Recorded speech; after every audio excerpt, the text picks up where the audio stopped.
तो ये महाभारत की कथा हमें सिखाती है कि हमें ये गलतियां नहीं करनी। अच्छा, अब दूसरा पहलू देखते हैं महाभारत का। अब जरा मुझे एक बात बताओ कि जो कर्ण है, कर्ण ने दुर्योधन का साथ दिया, बोलो हाँ, कर्ण ने दुर्योधन का साथ। अब आप लोग बताओ कि कर्ण ने दुर्योधन का साथ देकर सही किया कि गलत किया? मैया सबको उत्तर देना है, मेरी मां बताओ, कर्ण ने दुर्योधन का साथ देकर सही किया कि गलत किया? जोर से, जोर से। सही। कितने लोग ऐसा मानते हैं कि कर्ण ने सही किया? जो सही मानते हैं वो हाथ उठाएं। और कितने लोग मानते हैं कि कर्ण ने गलत किया साथ देकर? आओ, सही किया गलत किया इस पर हम विचार ना करें, हम विचार इस पर करें कि क्या सही था और क्या गलत था। आओ इस पर विचार करें। अच्छा, एक बात बताओ, कर्ण जो हैं वह दुर्योधन के दोस्त हैं और दोस्ती के नाते अपने मित्र का साथ देना धर्म है। मित्र का साथ देना, जोर से, मित्र का साथ देना धर्म है। पर एक बात बताओ, आपका मित्र यदि किसी महिला के कपड़े उतार रहा हो तो क्या आपको साथ देना चाहिए कि यार तू मेरा दोस्त है, तू कपड़े उतार रहा है तो मैं भी तेरा साथ दूंगा क्योंकि तू तो मेरा दोस्त है? अरे दोस्त का साथ जरूर देना चाहिए, पर आपका दोस्त यदि गलत रास्ते पर चल पड़े तो दोस्त का कर्तव्य है कि वह अपने दोस्त को समझाए कि यार ये गलत है। कर्ण को पता था कि दुर्योधन गलत कर रहा है। जब कर्ण को पता था तो कर्ण ने दुर्योधन को समझाया क्यों नहीं? यदि दुर्योधन को कर्ण समझा देते और दुर्योधन कर्ण की बात मान जाता तो भी महाभारत रुक जाता। इसका मतलब ये हुआ कि मेरा मित्र कौन? अच्छा ये बताओ, जो मित्र जो मुझे दारू पिलाए, जो मुझे गांजा पिलाए, जो मुझे दारू और गांजा पिलाए वो मेरा मित्र है, या जो मुझे दारू गांजा पीने से रोके वो मेरा मित्र है? बताओ मित्र कौन? जो लाला के दे बोतल कि यार तू मेरा दोस्त है, ले एक बोतल, ले आया हूं मैं नेपाल से, ले, बता। तो क्या ये दोस्त है? जो आपको दारू ला कर दे वो आपका दुश्मन है। अरे दोस्त तो वो है जो कहे कि यार मैं बिगड़ गया, मैं शराब पीता हूं, मेरे दोस्त ये गलत बात है, मैं भले शराब पी रहा हूं पर यार तू शराब ना पीना। ये दोस्ती है कि जो स्वयं यदि बिगड़ा है तो वो अपने दोस्त को बिगड़ने ना दे। दोस्त का मतलब ये नहीं है कि यार मैं पी रहा हूं तो तू भी एक पैक मार। ये आपका कौन है? ये आपका दुश्मन है। अच्छा एक बात बताओ, आजकल लड़के क्या कहते हैं, लोग क्या कहते हैं? महाराज जी हम शराब नहीं पीते, हमारे दोस्त लोग दोस्ती यारी में कभी कभी पिला देते हैं। क्यों आप पीते हो शराब? ए भैया आप नहीं पीते? और आपके बगल वाले? सही, खाओ मां कसम के नहीं पीते। और आप लोग भाई आप पीते हो शराब? सही। अच्छा भैया आप लोग पीते हो? चश्मे वाले दादाजी शराब पीते हो? नहीं। शराब पीना सही है कि गलत है? जोर से। हाँ अरे पीना है तो शराब। एक आदमी मेरे से बोला महाराज जी आप भी पियो। हमने कहा क्या? बोले हम लाए हैं आपके लिए। हमने कहा जो तू लाया है वो कितने घंटे चढ़ने वाली है? बोला महाराज जी 12 घंटे चढ़ती है। हमने कहा तेरी वाली शराब 12 घंटे चढ़ती है, पर हम जो आपको पिला देंगे एक बार चढ़ गई तो सारी जिंदगी के लिए चढ़ेगी उतारी। तो बोला क्या है?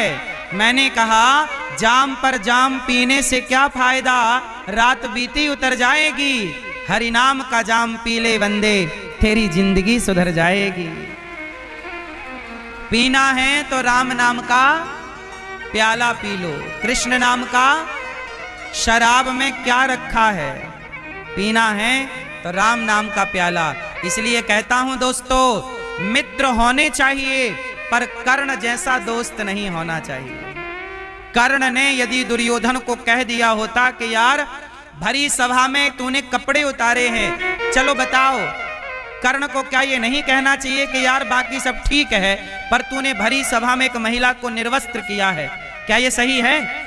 बताओ, किसी भी हिसाब से आपका मित्र भरी सभा में किसी महिला के कपड़े उतारे तो क्या आपको साथ देना चाहिए? जोर से।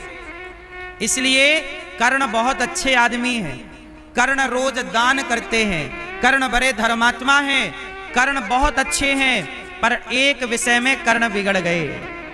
कर्ण की लाखों अच्छाइयां हैं, लेकिन वो सारी अच्छाइयां धरी की धरी रह गई, एक बुराई हावी हो गई। इसलिए कहता हूं, आपकी 100 अच्छाई होंगी और एक बुराई होगी तो 100 अच्छाइयों पर एक बुराई हावी हो जाएगी, क्योंकि अच्छाइयां लोग कम देखते हैं, बुराइयां लोग ज्यादा देखते हैं। और क्या करें, कर्ण को रोकना तो चाहिए। इसलिए आप लोगों से प्रार्थना है, ऐसी दोस्ती ना करना कि जिस दोस्ती के चक्कर में आपको गलत रास्ता चुनना पड़े। कोई भी गलत रास्ता ना चुनना, कोई भी गलत काम ना करना। ये महाभारत सिखा रहा है, ये महाभारत की कथा सिखा रही है। अब देखो, महाभारत में एक और अलग बात हो गई, अलग घटना घट गई। बहुत ध्यान से सुनिएगा। महाभारत में गुरु द्रोणाचार्य, अच्छा ये बताओ, झूठ बोलना पाप है कि पुण्य है? जोर से। झूठ बोलना पाप है। नदी किनारे, जरा ध्यान से सुनना मेरी मां, हमारे भगवान राम और हमारे भगवान कृष्ण, अच्छा झूठ बोलना पाप है, पर कुछ जगह ऐसी हैं जहां झूठ बोल देना चाहिए। अच्छा, भगवान कृष्ण ने धर्मराज युधिष्ठिर से क्या कहा? भगवान कृष्ण ने धर्मराज युधिष्ठिर से झूठ बोलने को कहा कि नहीं? बोलो हाँ या ना। भगवान कृष्ण ने धर्मराज युधिष्ठिर से कहा कि गुरु द्रोणाचार्य से कह दो कि अश्वत्थामा मारा गया। गुरु द्रोणाचार्य के बेटे का नाम है अश्वत्थामा। गुरु द्रोणाचार्य के बेटे का नाम क्या है? जोर से। अश्वत्थामा। और अश्वत्थामा नहीं मारा गया, अश्वत्थामा नहीं मारा गया, पर भगवान कृष्ण ने पूरे युद्ध में एक झूठ फैलाया। भगवान कृष्ण बोले कि कह दो कि अश्वत्थामा मारा गया। तो गुरु द्रोणाचार्य को बात पता चली कि मेरा बेटा मारा गया अश्वत्थामा, तो गुरु द्रोणाचार्य को विश्वास नहीं हुआ। तब गुरु द्रोणाचार्य ने कन्फर्म करने के लिए धर्मराज युधिष्ठिर से पूछा कि धर्मराज, आप कभी झूठ नहीं बोलते, बताओ अश्वत्थामा मारा गया कि नहीं? तो भगवान कृष्ण बोले कि धर्मराज जी कह दो कि मारा गया। अच्छा, भगवान कृष्ण कह रहे हैं झूठ बोल दो। अब बताओ, झूठ बोलना पाप है कि पुण्य है? जोर से। झूठ बोलना पाप है। नहीं असत्य सम पातक पुंजा। शास्त्र कहते हैं झूठ नहीं बोलना चाहिए। जब झूठ नहीं बोलना चाहिए तो भगवान कृष्ण क्यों कह रहे हैं कि झूठ बोल दो? भगवान कृष्ण इसलिए कह रहे हैं कि झूठ नहीं बोलना चाहिए, पर आज गुरु द्रोणाचार्य निर्दोष सेना को मारे डाल रहे हैं, निर्दोष लोगों को मार रहे हैं। यदि आपके झूठ बोल देने से किसी के प्राणों की रक्षा हो रही है, निर्दोष के प्राणों की रक्षा हो रही है, तो वह झूठ भी सच से बड़ा है। हाँ या ना? धर्मराज बोले मैं नहीं बोलता। तब एक हाथी अश्वत्थामा नाम का था, उसे मार दिया।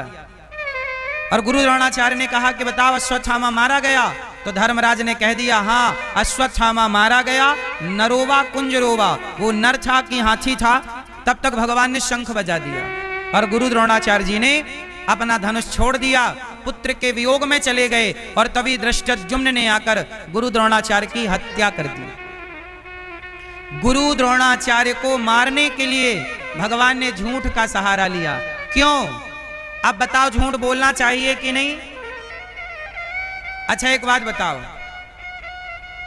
एक कसाई गाय को लेकर जा रहा है और तभी कसाई के हाथ से गाय छूटकर आपके सामने से निकली और कसाई ने आकर आपसे पूछा कि भैया हमारी गाय किस तरफ गई है? तो आप कसाई को सच बोलोगे कि इस तरफ गई है? तो कसाई लाएगा, गाय को काट देगा। तो आपने तो सच बोला कि गाय गई, और आपके सच बोलने से यदि गाय कट गई तो बताओ वो पाप हुआ कि पुण्य? बोलो। और आपने झूठ बोल दिया कि गाय इस तरफ नहीं गई, गाय उस तरफ गई, और कसाई उस तरफ चला जाएगा, तब तक गाय और दूर निकल जाएगी और गाय सुरक्षित हो जाएगी। तो आपका झूठ बोलने से गाय, कहते हैं जहां आपके झूठ बोलने से गाय की रक्षा हो रही हो, जहां आपके झूठ बोलने से निर्दोष लोगों की रक्षा हो रही हो, वहां झूठ बोलना भी सच से बड़ा है। इसलिए कहां सच बोलना चाहिए, कहां झूठ बोलना चाहिए। आप लोगों को यह बात पता है कि नहीं? जो व्यक्ति झूठा है तो झूठे के सामने सच क्या बोलोगे? सच व्यक्ति जो सच्चे रास्ते पर है, सच्चे के संग सच बोलना चाहिए, और झूठे के संग सच क्या बोलोगे? इसलिए आप लोगों को सच का भी ज्ञान हो और झूठ का भी ज्ञान हो, कब कहां किस चीज की जरूरत पड़ जाए। आप जरा शुक्राचार्य जी की नीति पढ़ेंगे तो कुछ स्थान ऐसे हैं जहां आपका अपना स्वार्थ ना हो। जब आप लोगों के लिए झूठ बोलते हैं तो लोगों के प्राणों के लिए, गाय की रक्षा के लिए झूठ बोलते हैं, तो वह झूठ भी पाप देने वाला नहीं, पुण्य देने वाला होता। गुरु द्रोणाचार्य की हत्या के लिए यह कार्य करना पड़ा। तो महाभारत ये समझाता है कि आप कहते हैं कि मैं तो सच बोलता हूं, वो लोग बहुत झूठ बोलते हैं और झूठ बोल के बड़ी तरक्की कर गए। तो देखो आप, मैं ये नहीं कहता कि आप झूठ बोलने लग जाएं, लेकिन आपको ये जरूर ज्ञान होना चाहिए कि किससे सच बोलना है, कितना सच बोलना है, किसके साथ कैसा व्यवहार करना है। अब आप दूसरा उदाहरण देखिएगा। जब राम जी ने बाली को मारा तो बाली को राम जी ने सामने से मारा कि छिप करके मारा? जोर से। पीछे वाली मैया, मैया, ओ लाल मैया, मैया, ओ प्यारी मैया जा रही हो मेरी मां, मैया, हाँ, टाटा, मैया जा रही। राम जी ने बाली को सामने से मारा कि छिपके मारा? जोर से। क्यों? राम जी ने बाली को छिपकर क्यों मारा? क्यों मारा? क्यों मारा? राम जी ने बाली को छिप करके इसलिए मारा क्योंकि राम जी सुग्रीव को वचन दे चुके हैं कि सुग्रीव मैं बाली को मारूंगा और एक ही बाण से मारूंगा। सुन सुग्रीव मारी हूं बाल ही एक ही बाण, ब्रह्म रुद्र शरणागत गए न उबरी ही प्राण। मैं बाली को मारूंगा और एक ही बाण से मारूंगा। अच्छा, राम जी बाली को वचन दे चुके हैं कि मैं, राम जी सुग्रीव को वचन दे चुके हैं कि मैं बाली को मारूंगा।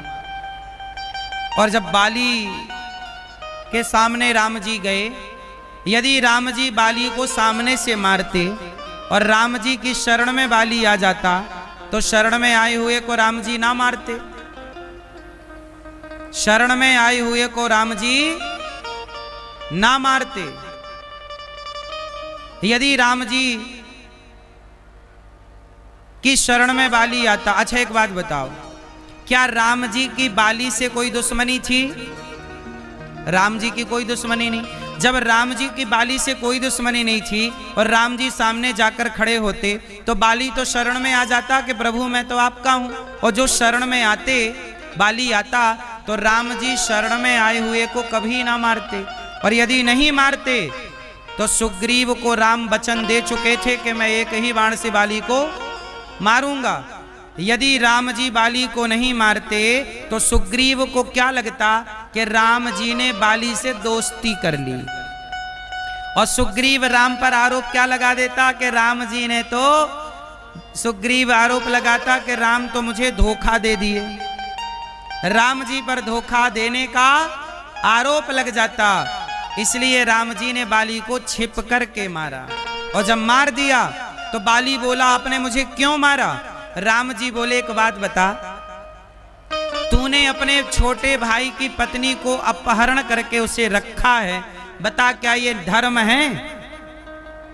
छोटे भाई की पत्नी को रख लेना पत्नी की तरह, क्या ये धर्म है? राम जी कहते हैं अनुज बधू भगनी सुत नारी, सुन सठ कन्या सम ऐचारी, इन्हीं को दृष्टि बिलोक जोई, ताही बधे कछु पाप ना होई। बाली तुमने छोटे भाई की स्त्री के संग गलत किया और तुम जैसे पापी को चाहे सामने से मारो चाहे पीछे से, बस तुम जैसे लोगों को मारना ही धर्म है। चाहे धर्म से मारो चाहे अधर्म से मारो। इसलिए धर्म पर चलने वालों को भी ये नीति समझना पड़ता है। आप तो धर्म से चल रहे हैं और आपका दुश्मन अधर्म से आपको मार दे तब। इसलिए धर्म अधर्म दोनों का ज्ञान रखना पड़ता है। यही नीतियां हैं। धर्म उसके लिए है जो धर्म से चले, जो धर्म से चले ही ना उसके लिए क्या धर्म है? अच्छा एक बात बताओ, दया करना धर्म है कि नहीं? दया धर्म का मूल है, पाप मूल अभिमान, तुलसी दया न छोड़िए जब तक घट में। दया धर्म का क्या है? मूल। दया जरूर करनी चाहिए, पर दया इतनी भी ना कर लो। मैं हमेशा उदाहरण देकर समझाता हूं। पृथ्वीराज ने मोहम्मद गौरी पर जरूरत से ज्यादा दया कर ली और उस दया के कारण मोहम्मद गौरी ने जब पकड़ा एक बार भी मौका नहीं दिया। इतनी दया कर ली कि संयोक्ता को जीवित जलना पड़ा आग में। दया करना चाहिए पर इतनी भी नहीं कि तुम्हारी बहन बेटियों को जिंदा जलना पड़े दया के कारण। इसलिए ये शास्त्र हमें यही समझा रहे हैं। महाभारत के युद्ध में द्रौपदी के 5 पुत्रों को अश्वत्थामा ने मार डाला। जब द्रौपदी को पता चला कि मेरे 5 बेटों को अश्वत्थामा ने मार दिया, द्रौपदी अर्जुन से कह रही है कि देखो पुत्र की हत्या कर दी। अर्जुन ने जाकर अश्वत्थामा को पकड़ लिया। अश्वत्थामा ने ब्रह्मास्त्र चलाया। अर्जुन शरण में आकर बोले कृष्ण कृष्ण महाबाहो भक्तानाम भयंकरा, त्वमेको दह्यमानाना मपवर्गोऽसि संश्रते। कृष्ण कृष्ण महाबाहो। अर्जुन चरणों में गिर पड़े। हे श्याम सुंदर, अश्वत्थामा ने ब्रह्मास्त्र चला दिया है। भगवान ने अर्जुन को कहा कि तुम भी चलाओ। अर्जुन ने भी चलाया। दोनों ब्रह्मास्त्र टकराए, भगवान ने शांत कर दिया। अश्वत्थामा को लाकर भगवान ने द्रौपदी के सामने खड़ा किया। द्रौपदी ये रहा तेरे पुत्र का हत्यारा, तुम जो दंड देना चाहती हो दे दो। द्रौपदी ने कहा इसे छोड़ दो। क्या इसे मार देने से मेरे मरे हुए पुत्र जीवित हो जाएंगे? नहीं। इसलिए देखो हमारा धर्म क्या समझाता है। हत्यारे पर भी दया कर दिया द्रौपदी ने। पर मैं आपको यही समझा चुका कि दया करना, पर इतनी ना कर लेना कि सामने वाला आपको कायर समझने लग जाए। द्रौपदी ने कहा कि छोड़ दो। अश्वत्थामा ने उत्तरा के गर्भ को नष्ट करने के लिए ब्रह्मास्त्र चला दिया। उत्तरा दौड़ी दौड़ी शरण में आई। पाहि पाहि महायोगिन देव देव जगत्पते नान्यं त्वद्भयं पश्ये यत्र मृत्यु परस्परम। चरणों में गिर पड़े। उत्तरा भगवान श्री कृष्ण की शरण में आई। कहा कि प्रभु अभी मेरा पुत्र पेट में है, गर्भ में है, अभी जन्म नहीं लिया कि अश्वत्थामा ने उसे मारने के लिए ब्रह्मास्त्र चला दिया। हे प्रभु रक्षा कीजिए। भगवान ने उत्तरा के गर्भ की रक्षा की और अश्वत्थामा के सिर की मणि निकालकर नगर से निकाल दिया। वरदान दे दिया उसे अमर होने का, अश्वत्थामा को। आज भी अश्वत्थामा दंड के रूप में आज भी अमर हैं। अब भगवान द्वारिका जाने लगे। जब भगवान श्री कृष्ण हस्तिनापुर पांडवों को राजा बनाकर, धर्मराज युधिष्ठिर को राजा बनाकर महाभारत पूरा हो गया, जब श्याम सुंदर द्वारिका जाने लगे, तब कुंती बुआ ने हाथ जोड़ करके कहा कृष्णाय वासुदेवाय देवकी नंदनाय च नंद गोप कुमाराय गोविंदाय नमो नमः। कुंती बुआ ने आज हाथ जोड़ करके कहा हे श्याम सुंदर, कृष्णाय वासुदेवाय। मैया आज भगवान ने कहा कि हे कुंती बुआ आप हाथ क्यों जोड़ रही हो? कुंती बुआ ने कहा कि हे श्याम सुंदर, आज मैं आपसे कुछ मांगना चाहती हूं। भगवान आपको सब कुछ देने को तैयार हैं, आपको मांगना तो आए। कुंती बुआ ने भगवान से कहा कि हे प्रभु आज मैं आपसे कुछ मांग रही हूं। क्या मांगना है बुआ? कुंती बुआ ने कहा श्याम सुंदर आज मुझे आप दुख दे दीजिए, विपत्ति दे दीजिए। हे श्याम सुंदर हमें दुख दे दीजिए। कुंती बुआ ने कहा कि प्रभु विपत्ति चाहिए। भगवान कृष्ण बोले कि मां कोई दुख क्यों चाहेगा? अच्छा ये बताओ आपको भगवान से क्या चाहिए, सुख या दुख? क्या मैया सारा संसार सुख चाहता है, सारा संसार सुख चाहता है। पर कुंती बुआ क्या मांग रही हैं? हे प्रभु हमें दुख दे दो। क्यों दुख चाहिए? क्योंकि दुखों से अगर चोट खाई ना होती तो कन्हैया तेरी याद हमें आई ना होती। यदि जीवन में दुख ना होते तो भगवान की याद भी तो ना होती, भगवान का स्मरण भी तो ना होता। इसलिए कुंती बुआ कह रही है प्रभु हमें सुख नहीं चाहिए। सुख आता है तो हम भगवान को भूलने लग जाते हैं और दुख आता है तो हम भगवान के करीब पहुंच जाते हैं। अच्छा ये बताओ आप में से कितने लोगों के जीवन में दुख है? जो दुखी हैं वो हाथ उठा सकते हैं। कितने लोगों के जीवन में दुख है? हाथ उठाओ। आज आपका सारा दुख दूर करेंगे। जो दुखी हैं वो हाथ उठा सकते हैं। जो टेंशन में है, चिंता में है, कोई भी प्रकार का दुख हो तो बताओ। शांति से बैठ जाइए और प्रेम से सुनिए। बोलो राधे राधे, राधे राधे। तो आप में से लोगों को दुख है ना? दुखी हैं? तो सुनो कुंती, अच्छा ये बताओ कि आपको दुख किसने दिया? जोर से। भगवान ने? मैया आपको दुख कौन देता है? कौन मेरी मां? कौन?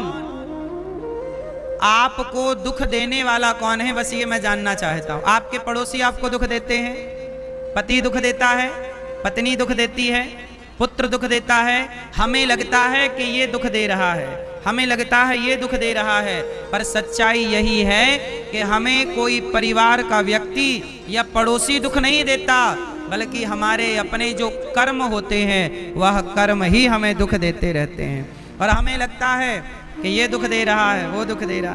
अच्छा एक बात बताओ, राजा दशरथ जी को भी दुख मिला कि नहीं? हाँ या ना? जब राम वनवास गए तब दशरथ जी को सुख मिला कि दुख मिला?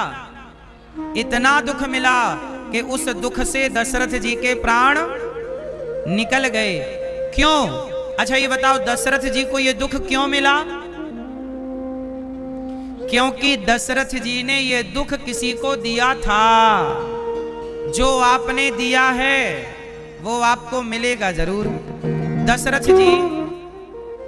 दशरथ जी ने श्रवण कुमार को मार दिया था। तो श्रवण कुमार जब मरे तो श्रवण के माता पिता पुत्र के लिए तड़प तड़प के मरे थे कि नहीं? बोलो हाँ या ना? जब श्रवण कुमार मरे, श्रवण को बाण मारा दशरथ जी ने, तो श्रवण कुमार जब मरे तो उनके माता पिता मरे कि नहीं? बोलो हाँ, हाँ या ना? तो जरा सोचिएगा कि जब कर्मों का फल श्रवण कुमार को मारने से उनके माता पिता तड़प तड़प कर मर गए, तो दशरथ जी को शाप लगा। श्रवण के माँ बाप ने कहा कि दशरथ जी, जैसे पुत्र के लिए हम तड़प तड़प के मर रहे हैं, आपको भी पुत्र के लिए तड़प तड़प करके मरना पड़ेगा। और भगवान के पिता को भी कर्मों का दंड भोगना। इसलिए मेरी माँ, जब कोई आपको दुख दे तो आप ये ना सोचा करो कि मुझे वो दुख दे रहे हैं, ये हमारे अपने कर्मों का, जोर से, हमारे अपने कर्मों का, हाँ, कर्म हैं बुरे बुरे।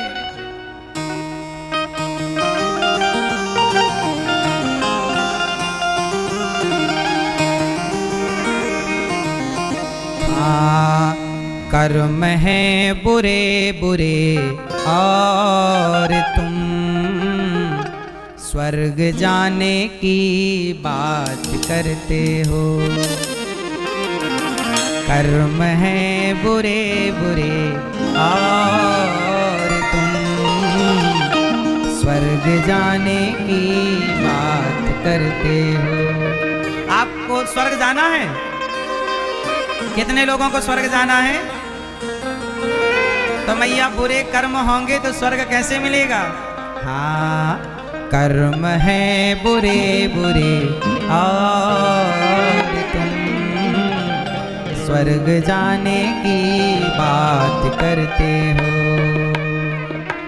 कर्म है बुरे बुरे और तुम स्वर्ग जाने की बात करते हो। कोई पेड़ बबूल के और तुम आम खाने की बात करते हो। कर्म है बुरे बुरे और तुम स्वर्ग जाने की बात करते हो। कोई पेड़ बबूल के और तुम आम खाने की बात करते हो। अब जरा सुनिएगा, कोई पेड़ बबूल के और तुम आम खाने की बात करते हो। कोई पेड़ बबूल के और तुम आम खाने की बात करते हो। पेड़ बबूल का बो रहा है और बात किसकी कर रहा है? कोई पेड़ बबूल के और तुम आम खाने की ये पेड़ बबूल के और तुम आम खाने की बात करते हो।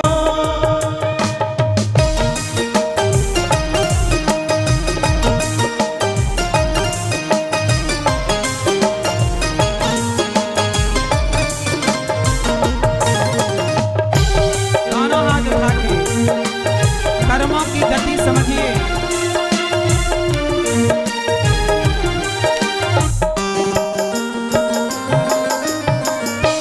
जलाया घर किसी का जो जलेगा घर तुम्हारा भी। हर किसी का तो जलेगा घर तुम्हारा भी। जलाया घर किसी का जो जलेगा घर तुम्हारा भी। जलाया घर किसी का जो जलेगा घर तुम्हारा भी। दुखाया दिल किसी का जो दुखेगा दिल तुम्हारा भी। दुखाया दिल किसी का जो दुखेगा दिल तुम्हारा भी। लेकर दुख औरों को और तुम सुख को पाने की बात करते हो। देकर दुख को और तुम सुख पाने की बात करते हो। कर्म है बुरे बुरे और तुम स्वर्ग जाने की बात करते हो। कर्म है बुरे बुरे और तुम स्वर्ग जाने की बात करते हो।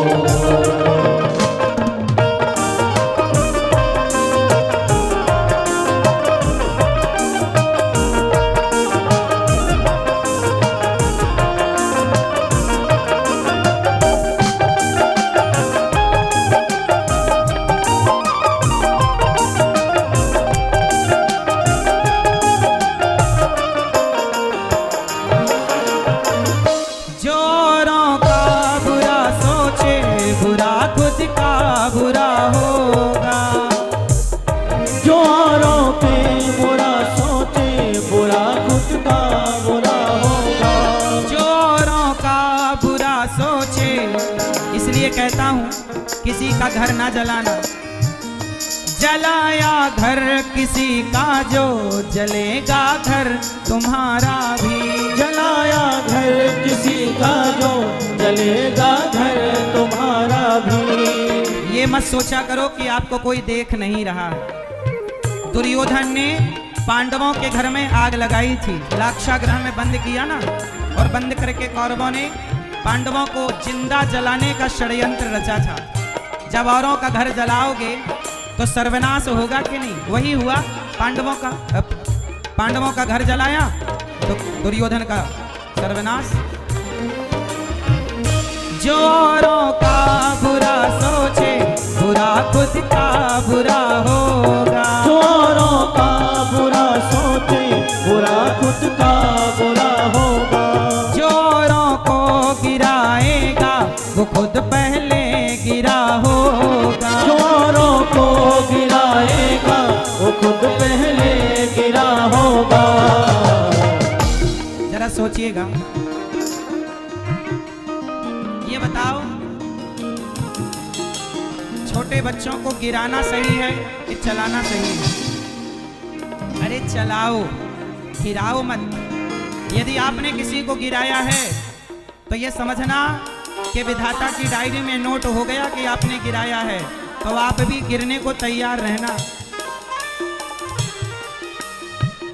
जो औरों का बुरा सोचे बुरा खुद का बुरा होगा। जो औरों का बुरा सोचे बुरा खुद का बुरा होगा। जो औरों को गिराएगा वो खुद पहले गिरा होगा। जो औरों को गिराएगा वो खुद पहले गिरा होगा।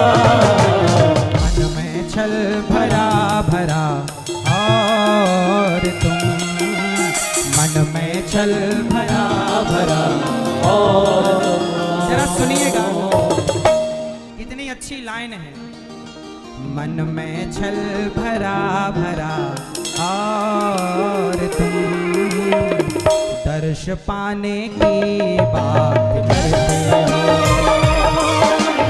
मन में छल भरा भरा और तुम दर्शन पाने की बात करते हो।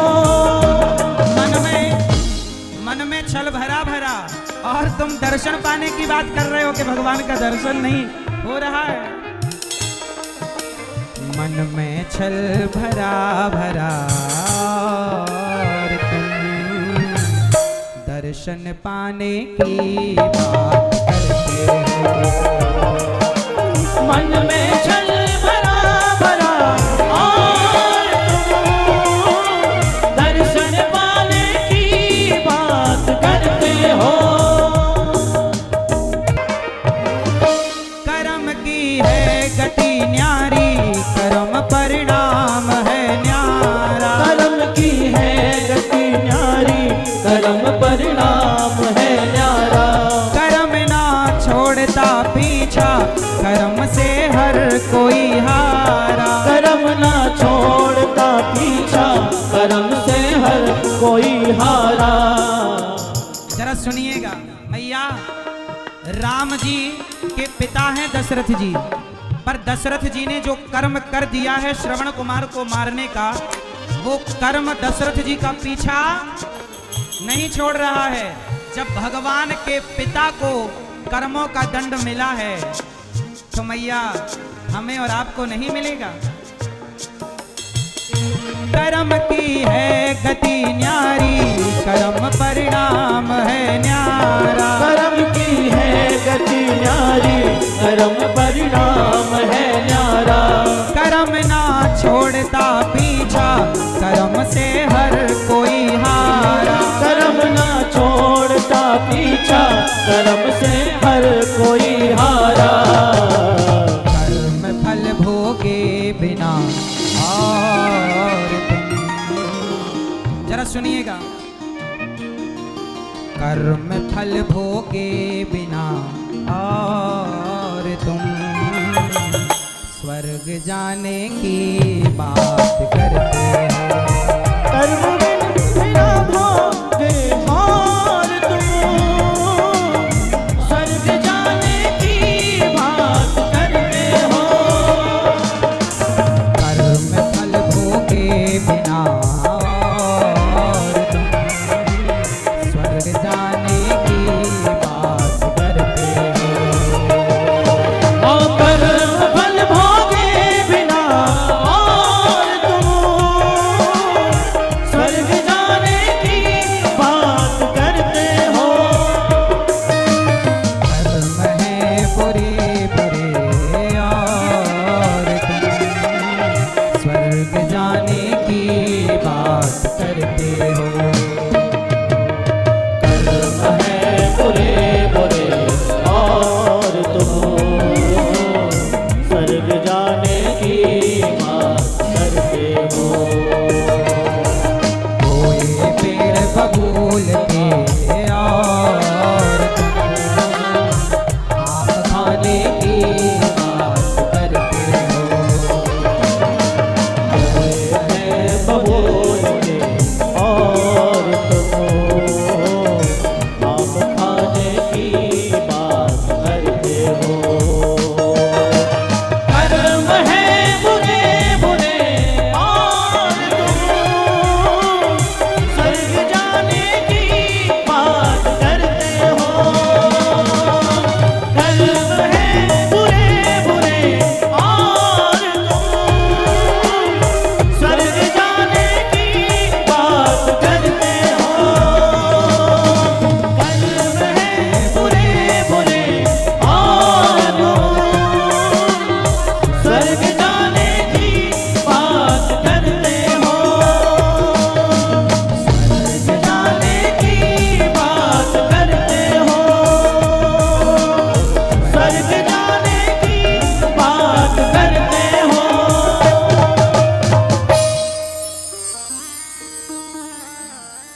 सुनत बानी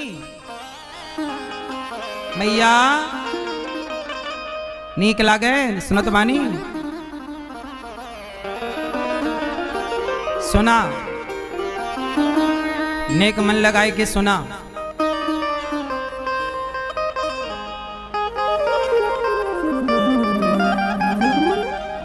जलाया घर किसी का जो जलेगा घर तुम्हारा भी,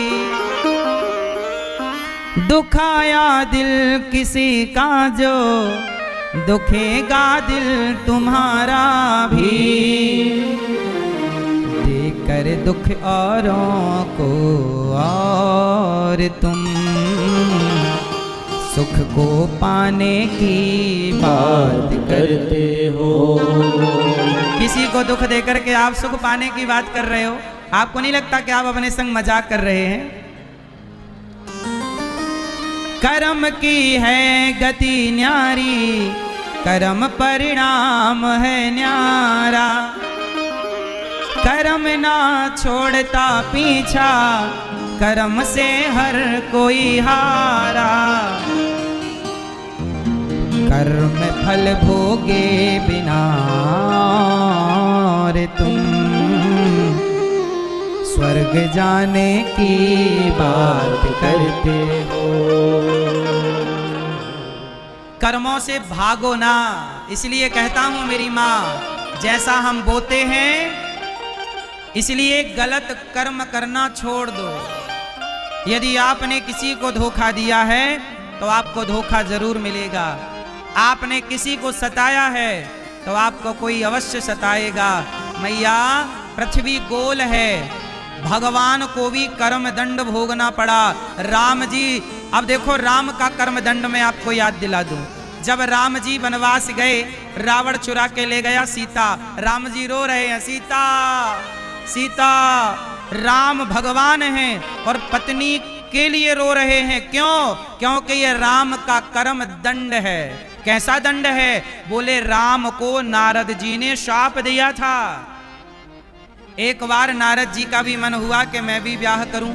एक लड़की पसंद भी आ गई थी नारद जी को, नाम था विश्वमोहिनी।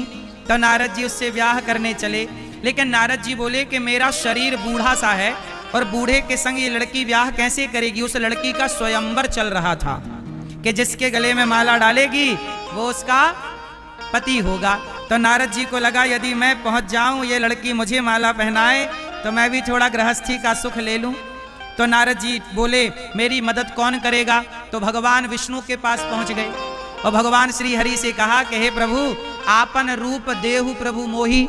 नारद जी बोले कि हे प्रभु जरा आप अपना वाला रूप, आप बहुत सुंदर है ना, भगवान बहुत सुंदर हैं। तो कहा कि जरा आप अपना वाला रूप हमें दे दो। तो भगवान बोले कि ठीक है। अच्छा भगवान के रूप तो बहुत सारे हैं, तो भगवान ने अपना बंदर वाला रूप दे दिया। तो नारद जी को कौन सा वाला रूप दे दिया? बंदर वाला। तो नारद जी बन गए बंदर। अब जब नारद जी बंदर बने तो नारद जी को भगवान पे इतना भरोसा था कि बेचारे नारद जी ने दर्पण भी नहीं देखा कि शीशे में एक बार देख तो लें कि हम लग कैसे रहे हैं। क्योंकि भरोसा था कि भगवान ने रूप दिया है तो बढ़िया ही दिया होगा, पर भगवान ने तो बंदर बना दिया। अब नारद जी गए तो जहां विश्वमोहिनी माला लेके खड़ी थी वहीं नारद जी जाके खड़े हो गए और कहा इशारे से माला जरा पहनाओ। तो विश्वमोहिनी ने देखा हे भगवान हमारे ब्याह में तो बंदर तक आए हैं। तो विश्वमोहिनी नाराज होकर दूसरी तरफ चली गई। नारद जी को लगा कि ठीक ठीक से हमें लगता है लड़की ने देखा नहीं है। अब नारद जी इस पंक्ति से उस पंक्ति में जाएं, वो लड़की वो पंक्ति ही छोड़ दे जिस पंक्ति में नारद जी खड़े हो जाएं। जिस पंक्ति में नारद जैसे महान पुरुष हो, भगवत भक्त हो, वहां किसी स्त्री की सुंदरता का कोई जादू चल ही नहीं सकता। इसलिए वो काम छोड़ छोड़ के लाइन भागता रहा। अच्छा नारद जी उस पंक्ति पे जाके खड़े हो गए। जब बार बार नारद जी ने देखा कि ये माला नहीं पहना रही है तो शिव के गणों ने इशारे से कहा नारद जी एक बार अपना मुंह तो देखो। नारद जी ने मुंह देखा तो बंदर का। अब नारद जी को बड़ी गुस्सा आई। तब तक भगवान विष्णु प्रकट हो गए और विश्वमोहिनी ने माला भगवान विष्णु को पहनाया। भगवान विष्णु को देखकर नारद जी आग बबूला हो गए, वाह खुद के 16,000 ब्याह करा लिए और मैं एक कराने जा रहा था तो उसमें भी अड़ंगा लगा दिया। एक ब्याह नहीं कराने दिया। और खूब डांटे भगवान विष्णु को नारद जी, बोले हमारा ब्याह नहीं करने दिया, हमें बंदर का बना दिया और हम पत्नी के लिए तड़प रहे हैं। जाओ भगवान विष्णु, हम आपको शाप देते हैं कि जैसे हम पत्नी के लिए तड़प रहे हैं, आपको भी पत्नी के लिए रोना पड़ेगा, और जैसे बंदर मुझे बनाया, आपको भी बंदरों की सहायता लेनी पड़ेगी। तो नारद जी के शाप को सच करने के लिए भगवान विष्णु ने राम अवतार लिया और राम बन करके बंदरों का सहयोग लिया और पत्नी के लिए अब राम जी खोज रहे